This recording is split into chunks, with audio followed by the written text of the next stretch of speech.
Hello, this is Eric, Lonestar Acoustics, and today I want to show you some pictures of an installation we just finished up outside of New York City in Yonkers, New York. And with this facility, had some interesting architecture. We had a pitched roof with wood beams, so we used the Cambridge universal mounting brackets so that we could point the emitters in the directions that we wanted to go. So as you can see with the circles and the arrows, we strategically placed these about every 10 feet to the best of our ability around this room.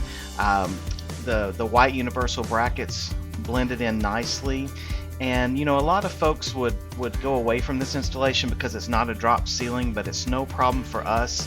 As you can see with this facility, the walls to these offices just go up a little ways, about 8 feet, and then there's exposed up to the deck. So they're having a lot of issues with volume transfer between offices. So we completely took care of that for them with the Cambridge QT100 that you see there mounted on the wall. Here's a little bit of a closer up picture. And we just took care of the customer. They're thrilled with the results, and we're now working on a project in Pittsburgh, Pennsylvania for them as well. So another satisfied client for Lonestar Acoustics, and again, we can go all over the country, including New York City. We do quite a bit of work there. 972-787-0808, sales at lonestaracoustics.com.